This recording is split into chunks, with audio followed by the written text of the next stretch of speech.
रेवाड़ी के गांव खरखड़ा पहुंचे आप उम्मीदवार सतीश यादव का ढोल नगाड़ों के साथ स्वागत किया गया।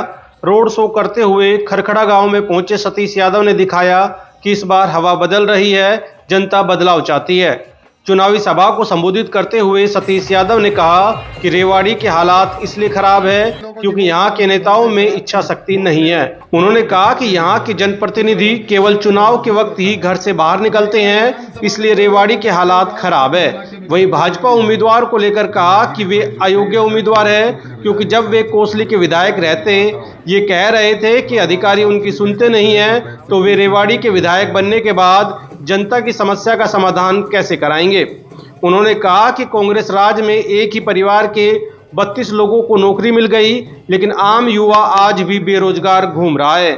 सतीश यादव ने कांग्रेस और भाजपा के घोषणा पत्र को लेकर कहा कि बातें सभी करते हैं, लेकिन असल में गारंटी शिक्षा और स्वास्थ्य की होनी चाहिए, जो दिल्ली और पंजाब में आम आदमी पार्टी सरकार दे रही है।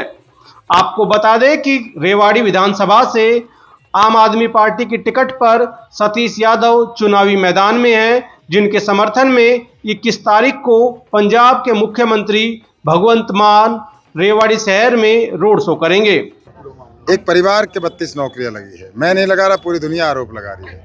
और आप जाके पता कर लीजिए एचसीएस किसके दामाद लगे हैं, तहसीलदार किसके घर में लगे हैं, डीएसपी किसके भांजे लगे हैं, मंडी सेक्रेटरी कौन लगे हैं, वो सब आपके सामने नजर आ जाएंगे। जमीनों में कौन पानी अपने दबा के ले गया, हमारे यहाँ गंदा पानी किसने छोड़ा है, आज भी इस इलाके की दुर्दशा के जिम्मेवार कौन है, वो चेहरे नजर आ जाएंगे। बीजेपी कांग्रेस ने अपने अपने संकल्प पत्र घोषणा पत्र जारी कर दिए। सतीश यादव का क्या बड़ा वादा है क्षेत्र की जनता से? मेरा बड़ा वादा इस इलाके में जो बेचैनी है लोगों में, सबसे बड़ी बात बेचैनी है। हर नौजवान में, हर युवा में, हर बुजुर्ग में, हर माँ में, हर बहन में, हर बेटी में उस बेचैनी को दूर करने का काम करेंगे। किस तरह देखते हैं जो घोषणाएं जारी की गई है कांग्रेस में और बीजेपी की ओर से? बार बार ये इस तरह के मैनिफेस्टो आते रहते हैं। बड़ी चीज़ है आपकी शिक्षा और शिक्षा, जो केजरीवाल जी की दो बड़ी गारंटी है, जिनको मैं सबसे बड़ा मानता हूँ। आप समाज को शिक्षित कीजिए और उनको अच्छा स्वास्थ्य दीजिए। बड़ी चीज़ें हैं, वो दिल्ली में कर रहे हैं, वो पंजाब में कर रहे हैं। में आए हैं, बड़ी समस्या आप देखते हुए आए होंगे, लोग के लिए नासूर बन गई है, उसके लिए क्या? मेरे दिमाग में 100% प्लान है। आज मैं नहीं कहूँगा, आज कहूँगा तो शायद इनको ये लगेगा, शायद ठीक नहीं रहेगा मेरे मुंह से, कईयों को परेशानी हो जाएगी। 100% ये मानवता के लिए खतरा है। ये कोई अकेले खरखड़ा गांव के नहीं है। अभी मैं मालेड़ा गांव गया, वहाँ 5 के लगभग कैंसर के पेशेंट मौजूद है, 1 की मृत्यु हुई है अभी 2-3 दिन पहले ही। तो मैं उनकी दरी पे बैठ के आया हूँ। और ये अकेले आप किसी गाँव में चले जाओ, अकेले एक मेरी इस गाँव की समस्या नहीं है, ये जोनियावास और कापड़ियास तक को विषय देने का काम करेगी। लेकिन योग्य नहीं है, मेरा भाई है बड़ा, योग्य नहीं है। उनके फ़ोन ही नहीं उठाते थे अधिकारी, वो खुद अपनी शिकायत कर चुके हैं मीडिया के सामने, सीएम साहब को गुहार लगा चुके हैं। भाई में योग्यता नहीं है। भाई अगर इतने योग्य होते तो ये कोसली की हालात नहीं होती। मेरे बड़े भाई है, कोई उनसे कोई विवाद नहीं है। और फिर जनता फैसला करेगी कि वो भारी हैं, भीतर के हैं, कहें हमारे भाई है। हम कब कह रहे हैं? मैं तो भारी तो कह ही नहीं रहा।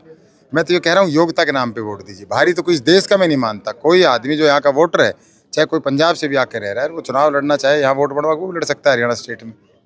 चैलेंज बीजेपी से कांग्रेस कौन से? मेरा चैलेंज यहाँ की दुश्वारियों से है और मैं खुद से ही कमिटमेंट कर रहा हूँ कि मैं कैसे लोगों की जन समस्याओं को दूर कराऊंगा। लेकिन जमीन पर उतरता क्यों नहीं है? वो जमीन पे इसलिए नहीं उतरता कि यहाँ के नेताओं में कुव्वत नहीं है, काम करने की मादा नहीं है।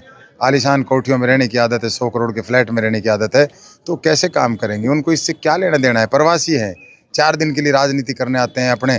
उनके यहाँ जो, मैं उनको एक शब्द क्या कहूँ कि उनके जो बिचौलिए है वो उनके लिए वो साधन उपलब्ध कराते हैं, शराब पैसा वो बांटते हैं। और अब वो सब बाहर निकल चुके हैं। उन सबको पता है 10 साल से हम राज में नहीं थे, अब मौका लग गया, भाई खींच दो मीटर को। वो मीटर खींचने के लिए पब्लिक में लोगों की परेशानियों को दूर करने के लिए नहीं, वो अब गली गली कहते फिर रहे कि हमारे बच्चों को रोजगार मिलेगा चाहे अयोग्य हो। सतीश यादव ये कह रहा है कि योग्यता के आधार पर रोजगार दिलाएंगे। मेरे खरखड़ा गाँव के नौजवानों, निराश मत हो, आपकी आवाज़ उठाऊंगा और आपको केवल नौकरियों तक नहीं, आपको राजनीति में बहुत आगे लेके जाऊँगा।